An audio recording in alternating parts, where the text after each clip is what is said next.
We are following breaking news out of Israel, where Naftali Bennett says he is ready to join a new coalition government to unseat Prime Minister Benjamin Netanyahu. I am announcing that I'm going to work in order to erect a unity government together with Mr. Yair Lapid, my friend, in order to return the state of Israel to its potential. This creates the potential for a significant power shift in Israel, where Netanyahu has been prime minister for the last 12 years. CNN's Hadass Gold is live in Jerusalem.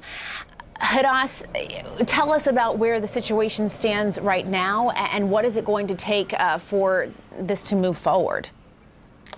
Well, Jessica, this is a big blow to Prime Minister Netanyahu, and Israel could be seeing the final days of its longest-serving prime minister. Prime Minister Benjamin Netanyahu has been in power for 12 years.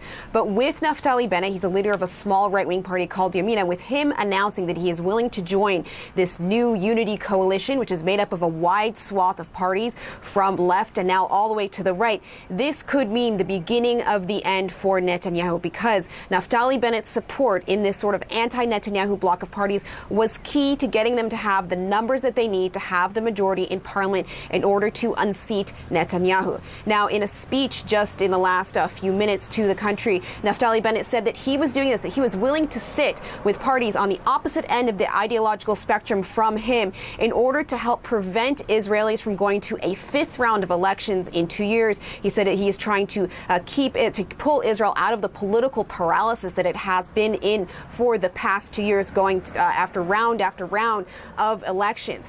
Prime Minister Netanyahu gave a speech right after Naftali Bennett, saying that Bennett was doing the con of the century and saying that such a government would be a left-wing government, would be a danger to Israeli security.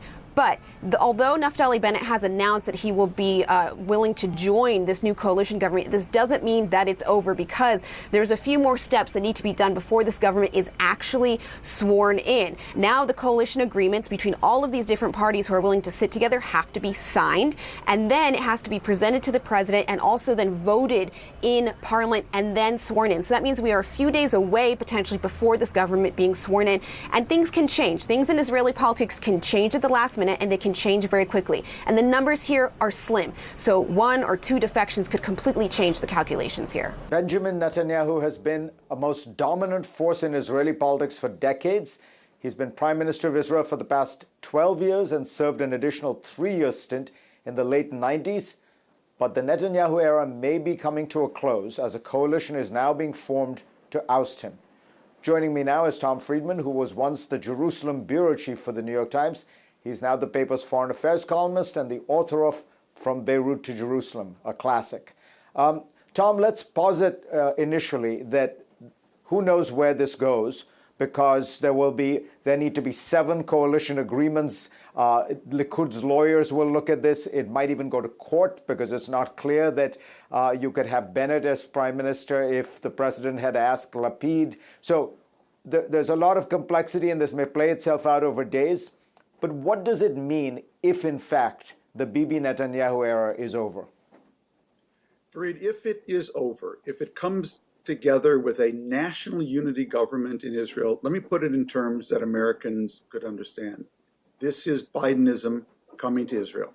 It's a backlash against a leader who developed a personality cult, who basically lived by dividing people, who is extremely allegedly corrupt. He's now on trial for 3 corruption cases.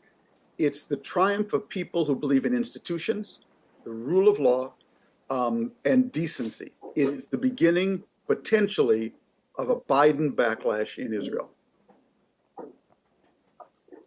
But let me ask you, Tom, when you look at some of the key figures here, Naftali Bennett is somebody who, on the issue of Israel-Palestine, I think it's fair to say, is more hawkish than Netanyahu. He has said he will never give up the West Bank. He's talked about how he took, he saw nothing wrong with killing Arabs.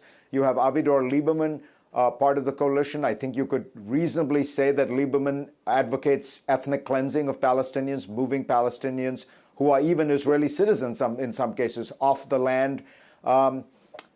What does that tell us? How should we really welcome this?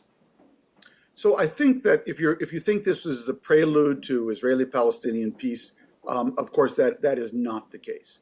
But what Bennett has been a strong advocate of, Fareed, is a very strong autonomy for Palestinians in the West Bank. And I think you could see a consensus forming in this new coalition, this potential national unity coalition, around more separation and more autonomy for Palestinians in the West Bank as a potential stepping stone for something else. Right now, Fareed, the most important thing for American diplomacy and Israeli politics is to keep one thing alive. And right now, it really is in intensive care, the two-state solution. And I see this coalition at least potentially doing that, because I think there is a common denominator for separation and for real Palestinian autonomy, and less daily delegitimization of the Palestinian Authority, which was a staple of Netanyahu's politics. Tom, you've covered the Middle East for 30 years. When you wrote From Beirut to Jerusalem, you were very hopeful about the two-state solution. You advocated it even then. At this point, when you look at the encroachment of settlements, when you look at the radicalization of Israeli politics, when you look at the degree to which Palestinian, dysfunction remains, Gaza being ruled by Hamas, do you understand and do you think that there will be traction for this idea that you are seeing growing on the Palestinian side and with some liberal Zionists like Peter Beinart, that maybe the only solution here is going to be one binational state in which you give the Palestinians political rights within Israel? I don't really see that happening, Fareed. I think the best you could hope for, I do think we're in the one-state reality more than we're in the two-state reality, but I don't see it as a one-state reality in which the Jewish majority basically gives full equality to the Palestinian minority if you brought in the 2.5 million Palestinians from the West Bank. But I do think we are in a phase where the dangers to Israel of becoming an apartheid state are becoming so clear. It became clear in the last 2 weeks here. Fareed, we may be seeing in Joe Biden the last pro-Israel Democratic president of the United States, if you look where the rising left in that party is today. And therefore, I think you will see a stronger move toward building more separation and creating a much stronger autonomy and preserving the possibility for a two-state solution. I think that's the most we can hope for right now, but I think that is a possibility with this new coalition.